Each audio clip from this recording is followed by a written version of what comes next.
Assalamualaikum warahmatullahi wabarakatuh. Jadi kita bersiaran hari ini atas permintaan sahabat-sahabat yang dah lama nak mendengar kisah-kisah. Hari ini saya diminta untuk mengupas satu tajuk. Kerana hari ini ada satu tulisan yang menulis bagaimana hari ini kebencian rakyat terhadap Muhyiddin melangkaui kebencian rakyat terhadap Datuk Seri Najib ketika Datuk Seri Najib difitnah. Dalam tempoh 9 tahun beliau menjadi Perdana Menteri, tetapi kebencian rakyat terhadap Muhyiddin jauh lebih hebat berbanding dengan apa yang dilalui oleh Datuk Seri Najib sepanjang tempoh 9 tahun. Tetapi Muhyiddin hanya 8 bulan menjadi Perdana Menteri, beliau sudah pun terlalu dibenci oleh netizen, terutamanya mereka-mereka yang telah meluahkan perasaan mereka di dalam Facebook Tan Sri Muhyiddin sendiri, di kala Tan Sri Muhyiddin bersiaran langsung dan macam-macam lagi, tuan-tuan. Jadi ada sahabat-sahabat bersama saya pada malam ni, mereka mahu saya mengupas. Okey, pertama sekali saya rasa apabila Tan Sri Muhyiddin mengambil alih pucuk pimpinan negara, peringkat awal tu apabila beliau disokong oleh kepimpinan UMNO, MP-MP UMNO, termasuk Presiden UMNO, termasuk mantan Presiden UMNO Datuk Seri Najib Tun Razak. Nampaknya ketika itu disebabkan buat kali pertamanya kita berjaya menumbangkan DAP, semua menyambut baik penubuhan kerajaan Perikatan Nasional. Kecuali geng-geng Pakatan Harapan ni mereka bantah. Itu biasalah, itu biasa. Itu biasa. Tetapi rata-rata khususnya orang Melayu, mereka gembira kerana akhirnya segala keperitan yang dilalui sepanjang tempoh pemerintahan Pakatan Harapan 22 bulan, penindasan terhadap agama Islam, penindasan terhadap hak istimewa orang Melayu, penindasan terhadap kedudukan bahasa Malaysia sebagai bahasa kebangsaan, penindasan ke atas ke bawah Duli Yang Maha Mulia Raja-Raja Melayu, akhirnya diharapkan dapat berakhir dengan kejatuhan DAP sebagai sebahagian daripada kerajaan. Itu peringkat awal. Peringkat awal. Ditambah pula untuk mengekalkan kuasa, mengelakkan daripada berlakunya apa yang dipanggil sebagai undi tidak percaya, kerana penubuhan kerajaan Perikatan Nasional ni hanya 114 orang yang menyokong Tan Sri Muhyiddin, yang lain tidak menyokong.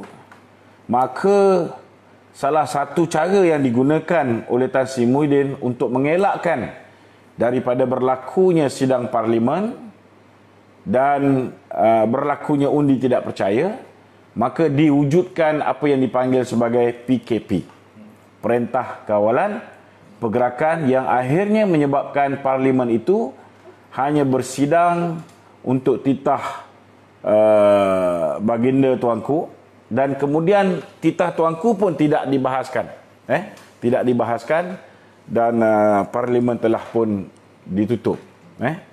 Jadi untuk bulan Mac, selamat Muhyiddin, selamat.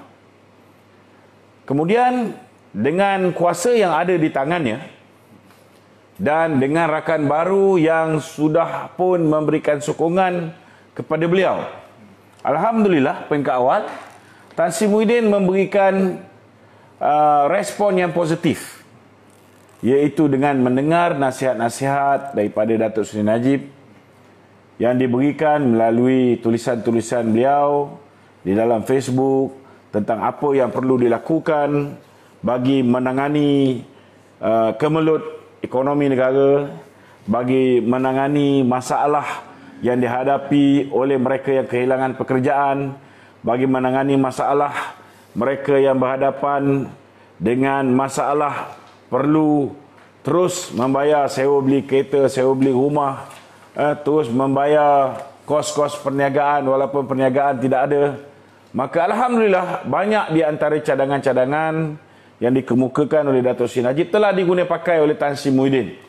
Dan ini menyebabkan nama Tan Sri Muhyiddin harum seketika, sehingga beliau mengatakan bahawa memperkenalkan diri beliau sebagai Abah.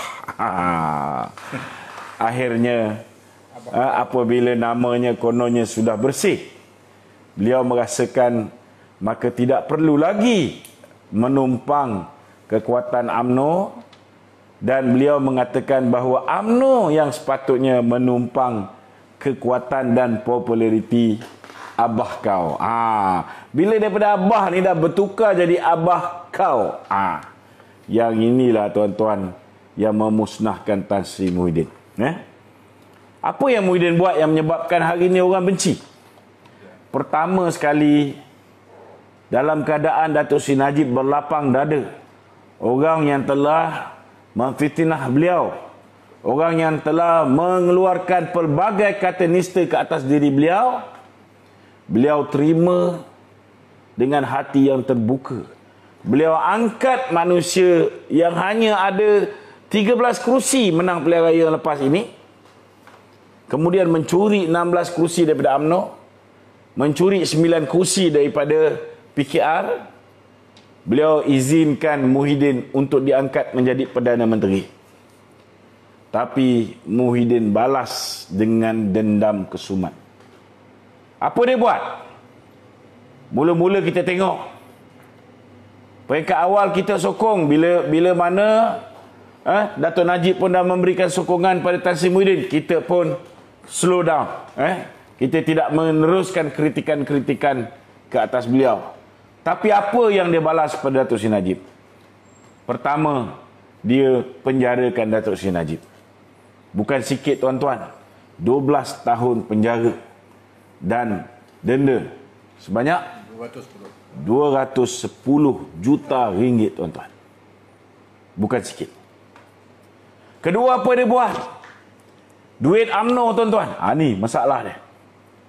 Nak memastikan bahawa UMNO terus bergantung kepada diri beliau, maka duit UMNO yang sudah diputuskan oleh pihak mahkamah perlu dikembalikan kepada UMNO.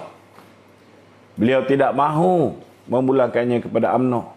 Malah beliau telah mengarahkan Peguam Negara yang baru, tuan-tuan, saudara, untuk memfailkan permohonan bagi memastikan bahawa mahkamah tidak membenarkan duit ini diserahkan kepada UMNO. Kerana sekiranya UMNO mempunyai duitnya sendiri, UMNO boleh bergerak atas kaki dia sendiri. UMNO tidak lagi perlu bergantung kepada Muhyiddin. Ini yang ditakut sekali tuan-tuan. Itu sebabnya walaupun mahkamah akhirnya, bila Peguam Negara membuat rayuan, mahkamah pun mengatakan bahawa tidak ada sebab. Mahkamah minta apa alasan nak tahan duit UMNO. Mereka gagal untuk memberikan alasan yang kukuh. Akhirnya sekali lagi mahkamah telah mengarahkan supaya ianya diserahkan kembali. Tapi tak diserah-serah tuan-tuan. Kemudian apa dia buat? Saudara, kita masih ingat sikap dia yang membuli UMNO bila mewujudkan kerajaan, walaupun dia cuma ada 32 kerusi, termasuk dengan kerusi yang dia curi daripada UMNO dan PKR. UMNO, MIC, MCA ada 43 kerusi. Sepatutnya kita menjadi Perdana Menteri. Tetapi bila kita dah serahkan kerusi Perdana Menteri pada dia, sepatutnya dia angkat timbalan Perdana Menteri daripada UMNO. Tapi angkuhnya manusia bernama Muhyiddin ni tuan-tuan, dia tidak mahu. Malah saudara, sepatutnya dalam kedudukan kita dah bagi dia Perdana Menteri, sewajarnya kerusi menteri kita jauh lebih banyak daripada dia. Tetapi sebaliknya tuan-tuan, Menteri Kanan 2 datang daripada parti dia. Pertama Azmin Ali, yang peringkat awal itu kononnya bebas, tapi sebenarnya sudah pun mengikat perjanjian dengan Tan Sri Muhyiddin untuk bersama dengan PPBM. Dan yang keduanya Razi Jidin, hanya seorang senator yang menjadi Menteri Pendidikan diangkat menjadi Menteri Kanan. Dari segi pengagihan kerusi, kita tengok tuan-tuan, saudara, kerusi yang diberikan kepada PPBM jauh lebih banyak berbanding dengan kerusi yang diberikan kepada UMNO yang ahli parlimennya lebih banyak.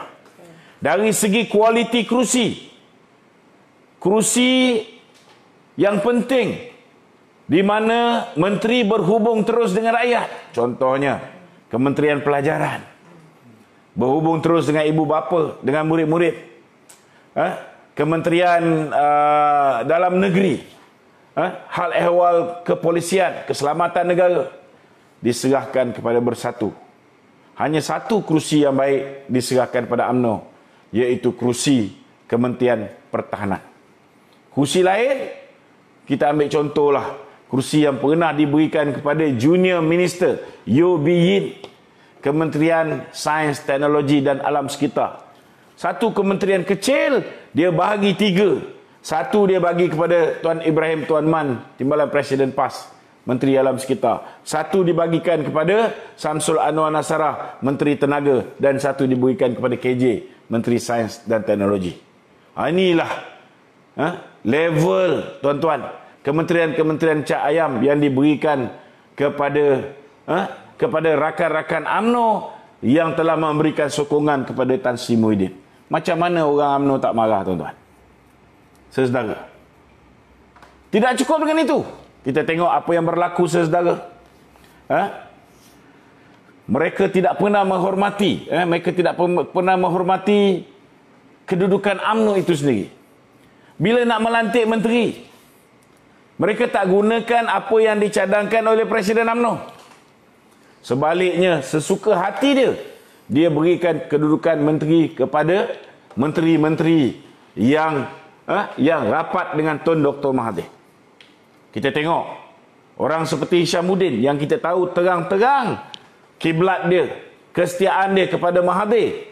Orang ini diangkat menjadi menteri, sedangkan dia bukan daripada kalangan kepimpinan UMNO, tuan-tuan. Jadi macam mana kalau dah kerusi yang diberikan pada UMNO dahlah sikit, dahlah kualiti kementerian cak ayam, yang itu pun kau nak tentukan siapa yang nak duduk di situ.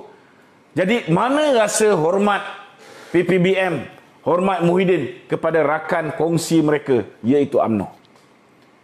Kemudian yang menyebabkan rakyat makin benci dengan Muhyiddin Yassin ini, saudara, ialah apabila beliau mengekalkan semua kepimpinan institusi asas negara yang dilantik oleh Tun Dr. Mahathir. Itu sebab saya berani cakap bahawa kerajaan Muhyiddin ialah kerajaan bukan Perikatan Nasional, tetapi kerajaan Pakatan Harapan 2.0.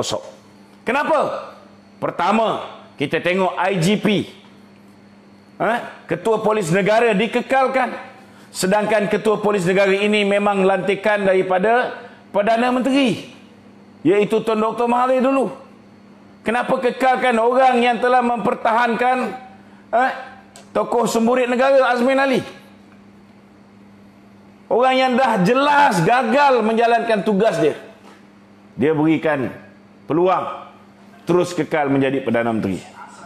Kedua, kita lihat Ketua Hakim Negara yang dilantik oleh Tun Dr. Mahathir. Siapa nama dia? Ainun. Raja Ainun. Masih dikekalkan sebagai Ketua Hakim Negara. Bagaimana kita nak percaya bahawa tidak ada campur tangan politik dalam menentukan keputusan yang melibatkan kepimpinan UMNO? Keputusan yang melibatkan mereka yang terlibat dengan DAP, seperti penjenayah-penjenayah yang terlibat dengan LTTE. Sudah pastilah mereka akan terlepas kerana mereka datangnya daripada Pakatan Harapan. Kita juga lihat nasib baik orang macam Latifah Koya, bila disoal oleh Peguam Datuk Seri Najib secara bertubi-tubi di dalam mahkamah, akhirnya dia melepaskan jawatan. Tetapi kalau dia tidak melepaskan jawatan, maka dia juga terus kekal sebagai Ketua Pengarah SPRM. Kita tengok orang macam Tommy Thomas. Dia letak jawatan. Kalau dia tidak letak jawatan, maka dia juga akan kekal. Bila dia dah letak jawatan pun, tuan-tuan, orang yang menggantikan Tommy Thomas ialah abang kepada Azhar Harun. Azhar Harun ni, saudara, kita pun tahu Tun Dr. Mahathir yang mengangkat dia sebagai Ketua Pesuruhjaya Suruhanjaya Pilihan Raya. Harun diangkat oleh Muhyiddin pula, naik pangkat pergi Speaker Parlimen. Saudara, untuk memastikan tidak ada undi tidak percaya yang akan dibentangkan oleh sesiapa juga di Parlimen apabila beliau menjadi Speaker Dewan Rakyat. Abangnya Idrus Harun diangkat menjadi Peguam Negara. Itu sebab kes yang melibatkan Azmin Ali sampai sekarang tidak didakwa. Tetapi kes yang melibatkan kepimpinan UMNO dan Barisan Nasional masih diteruskan, tuan-tuan, oleh manusia bernama Idrus Harun. Arahan pertama Idrus Harun, saudara. Idrus Harun adalah orang yang telah dicadangkan oleh Gopal Sri Ram sebagai Peguam Negara. Sebelum perlantikan Tommy Thomas, Gopal Sri Ram telah mencadangkan Idrus Harun sebagai Peguam Negara.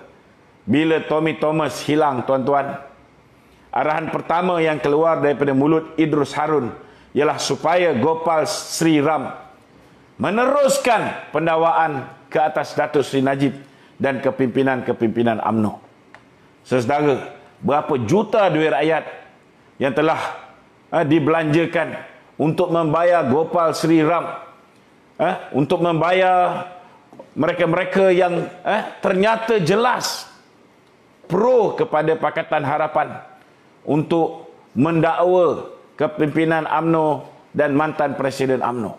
Saudara, ini berlaku zaman Idrus dan masih berterusan sehingga ke hari ini. Saudara, selain daripada itu juga, kita lihat ketua-ketua GLC yang selama hari ini dipilih oleh rejim DAP. Mereka masih lagi duduk di GLC tersebut. Mereka yang dilantik oleh Lim Guan Eng selaku Menteri Kewangan masih lagi berada di Lembaga Tabung Haji, tuan-tuan. Mereka masih lagi berada di GLC seperti PUNB. Mereka masih lagi berada di satu persatu GLC yang sehingga kini, tuan-tuan, kita tak tahu berapa juta, berapa bilion yang telah dibelanjakan oleh kerajaan untuk memastikan bahawa kroni-kroni DAP dan kroni-kroni Mahathir terus mendapat bayaran setiap bulan. Dikala rakyat sengsara, semua dipotong, bantuan dipotong, subsidi dipotong, tetapi apa yang diberi kepada kroni-kroni Tun Dr. Mahathir dan Lim Guan Eng tidak pernah dipotong. Saudara, macam mana kita nak percaya bahawa Muhyiddin bukan boneka kepada Tun Dr. Mahathir? Saya juga nak beritahu, tuan-tuan, sikap seterusnya yang menyebabkan orang membenci Tan Sri Muhyiddin ialah kerana tindakan beliau menikam sahabat dalam angkatan. Bagaimana mereka menikam UMNO, memaksa UMNO untuk bertanding hanya beberapa kursi di Dewan Undangan Negeri Sabah. Dia minta UMNO kosongkan 29 kursi. Tetapi akhirnya, tuan-tuan, apa berlaku? Dia memasang calon bebas untuk menentang calon UMNO di Sabah. Bukan setakat itu, PBS yang dulu sebahagian daripada komponen Barisan Nasional, setengah jalan ditarik masuk ke dalam Perikatan Nasional. Akhirnya, tuan-tuan, jumlah kerusi mereka daripada 29 kerusi yang mereka sepatutnya bertanding, mereka akhirnya bertanding 52 kerusi. Macam mana tak pecah, tuan-tuan, sehingga akhirnya Barisan Nasional hanya memenangi 14 kerusi. Tuan-tuan, sikap tikam belakang macam ni yang menyebabkan ahli-ahli UMNO di akar umbi menyirap dan menyebabkan kepimpinan UMNO mula bangkit untuk menentang kepimpinan Tan Sri Muhyiddin Yassin. Tuan-tuan, baru-baru ini kita lihat dengan jelas lagi. Kalau sebelum ini kita melihat polisi-polisi flip-flop Muhyiddin Yassin yang jelas mempertontonkan beliau gagal untuk mentadbir urus negara dengan baik. Tetapi apabila belanjawan dibentangkan, kita lihat bukan setakat beliau gagal mentadbir urus negara dengan baik, malah ekonomi negara juga menuju ke arah kehancuran di bawah kepimpinan Tan Sri Muhyiddin Yassin. Macam mana kita nak biarkan perkara ini berterusan? Bila bimbang, kita tengok bila dia bimbang, belanjawan ini tidak dapat disokong oleh kepimpinan UMNO, maka dia mula merancang menggunakan institusi raja-raja, meletakkan institusi raja-raja dalam keadaan serba salah dengan mencadangkan supaya darurat diisytiharkan hanya semata-mata kerana beliau menyedari sidang parlimen kali ini merupakan sidang parlimen terakhir beliau sebagai Perdana Menteri, dan sekiranya berlakunya sebarang bentuk undian, maka beliau jelas akan dipertontonkan kepada dunia telah kehilangan majoriti, telah kehilangan sokongan ahli parlimen untuk terus kekal menjadi Perdana Menteri. Maka dicadangkan ke bawah dulu tuanku supaya diwujudkan darurat. Alhamdulillah, nasib kita rakyat Malaysia baik, tuan-tuan, kerana baginda tuanku seorang yang arif, seorang yang bijaksana, yang mendengar pandangan rakan-rakan majlis raja-raja, akhirnya menolak permintaan untuk menyambung nyawa Muhyiddin Yassin dengan menggunakan darurat. Alhamdulillah, tuan-tuan. Tetapi sampai bila Muhyiddin mahu berselindung dengan menggunakan istana bagi menyelamatkan tengkuk dia? Hari ini kamu diberi peluang. Tuanku menitahkan, menasihatkan supaya ahli-ahli parlimen memberikan sokongan kepada belanjawan.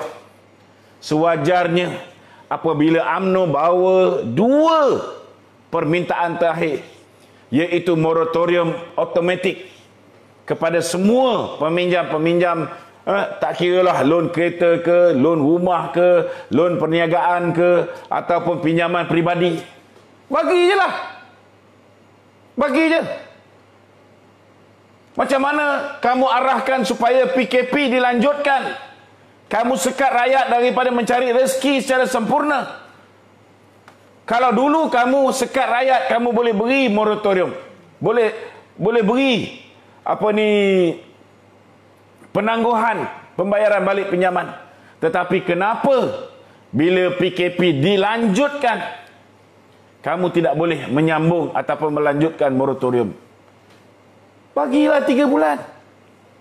Tetapi apa yang berlaku, saudara? Dia hanya nak berikan sambungan moratorium hanya kepada kelompok kecil, terutamanya mereka-mereka yang kehilangan pekerjaan. Saya nak beritahu dengan Muhyiddin, hari ini yang terkesan bukan hanya the B40. Hari ini yang terkesan termasuklah the M40. Dan jangan terkejut, hari ini ramai di kalangan the top 20 pendapatan mereka lebih kurang sama dengan the B40. Ramai dah gulung tikar, wahai Muhyiddin. UMNO minta bagi pihak rakyat, bukan minta untuk pihak dirinya. Itu pun kamu tak boleh tunaikan. Kedua, kita lihat UMNO memohon supaya diberikan hak pencarum KWSP untuk mengeluarkan maksimum 10,000. Bukan banyak, 10,000. Makcik tua yang kerja kat kedai saya pun dia punya KWSP ada 100,000, tuan-tuan. Takkan dia nak keluarkan 10,000? Makcik tu boleh keluar lah sebab dia dah lebih 55. Ini rakyat yang hari ini hilang pekerjaan, yang hari ini hilang pendapatan sempurna. Biasa dapat 10,000, tiba-tiba pendapatan tinggal 3,000. Sewa beli kereta kena bayar, sewa beli rumah kena bayar, moratorium kamu tak bagi. Jadi kalau tak boleh nak bagi itu, kurang-kurang benarkan mereka keluarkan selepuk 10,000, mereka boleh mulakan perniagaan. Tak kira lah nak buka kedai sate ke, kedai burger ke, kedai jual goreng pisang ke, at least ada modal. Kalau kamu bagi RM500, wahai Muhyiddin, cubalah bagi kat Najwa, tengok apa dia boleh buat. Nak keluar single album pun tak boleh. Fikir. UMNO minta 2 saja. Tetapi angkuhnya tuan-tuan Muhyiddin ni saudara, 2 ini pun mereka mereka tidak boleh nak berikan kepada UMNO. Di mana letaknya setia kawan Muhyiddin Yassin? Hari ini rakyat sudah boleh menilai. Muhyiddin tidak mempunyai setia kawan, kemudian menyalahgunakan kuasa. Mereka yang tidak menyokong, ada yang merancang, Azmin dan juga Hamzah merancang nak tangkap. Bila kita dedahkan, kita disumbat di dalam lokap. Kononnya saya telah membuat ugutan. Bila masa saya ugut dia? Saya cabar dia. Saya mengatakan bahawa negara ini ada undang-undang. Ketika kamu jadi Perdana Menteri, kamu salah guna kuasa. Kamu tahan orang tak tentu pasal. Kamu penjarakan orang tak tentu pasal. Kalau berani buat. Kerana bila kamu sudah tidak menjadi Perdana Menteri, kita akan heret kamu ke muka pengadilan. Itu ugutan? Tidak. Ini ingatan kepada pemimpin yang zalim seperti kamu. Tak ada otak. Tak boleh berfikir. Tak habis-habis nak menganiaya orang. Itu sebab hari ini saya nak beritahu dengan Tan Sri Muhyiddin, beliau kena terima hakikat. Kalau dulu fitnah beliau telah menyebabkan Datuk Seri Najib dihina, dicaci, dimaki oleh cyber trupa kamu. Saya masih ingat ketika saya berada di Jabatan Hayawal Has Jasa.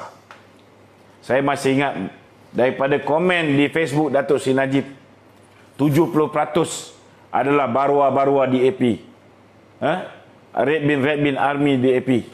Begitu juga dengan geng-geng Bersatu ni dan PKR. Saya masih ingat. Tetapi kena ingat satu saja. 70% apa yang dikomen di laman Datuk Seri Najib itu, di Facebook Datuk Seri Najib itu bukan organik. Tetapi hari ini kamu tengok bila kamu memberikan amanat baru-baru ni. Kamu tengok bila kamu membentangkan belanjawan. Selepas belanjawan kamu buat amanat kamu. Kamu tengok komen di dalam ruangan komen, 95%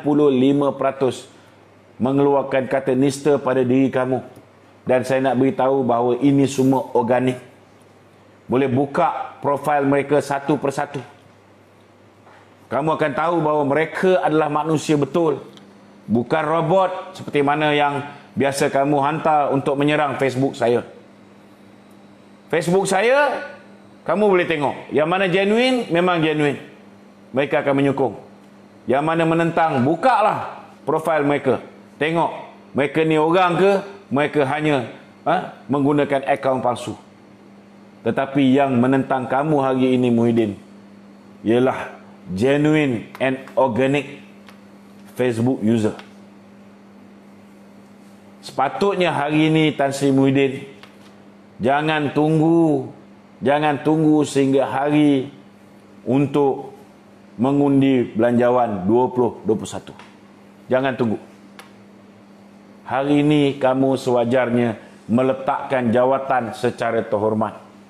Kerana kalau kamu dibuang sebagai Perdana Menteri, melalui Parlimen, kamulah Perdana Menteri yang pertama tuan-tuan yang telah diturunkan secara tidak terhormat melalui sidang Parlimen. Tak kiralah melalui undi tak percaya mungkin tak berlaku. Kerana kamu dah susun Pembentangan belanjawan yang sepatutnya memakan masa 89.5 jam, kamu dah pendekkan jadi 66 jam. Sidang parlimen sepatutnya boleh membincangkan belanjawan, kemudian boleh membuat usul-usul lain, kamu dah tiadakan di bahagian petang, hanya sesi parlimen di sebelah pagi supaya ngam-ngam sebelum 15 Disember. Maka baru berakhir dan baru selesai mengundi untuk belanjawan, supaya tak boleh masuk usul-usul lain, terutamanya usul undi tidak percaya pada kamu. Kamu boleh buat macam-macam. Kamu boleh manipulasi parlimen, tetapi ini kali kamu belum tentu boleh lepas. Muhyiddin, sebab-sebab yang saya sebut tadilah, kamu akan menjadi Perdana Menteri yang paling pendek dalam sejarah menjadi Perdana Menteri, tak sampai 9 bulan. Kalau Datuk Seri Najib yang kamu fitnah, kurang-kurang orang benci dia selepas 9 tahun dia menjadi Perdana Menteri. Dan Alhamdulillah, hari ini orang dah tahu bahawa segala fitnah tu tak betul. Orang dah mula tahu bahawa kamu memang penipu. Tetapi kamu hari ini, hukum karma tu akan datang hanya selepas kamu 9 bulan. Kamu akan dijatuhkan secara terhormat apabila kalah pengundian belanjawan ini. Kalau tak kalah pengundian belanjawan ini pun, saya yakin selepas saja pembentangan belanjawan, mereka-mereka yang dianiaya oleh kamu akan menarik diri daripada menyokong kerajaan kamu. Dan kamu tentu akan jatuh juga akhirnya. Itulah dia, ringkas dia.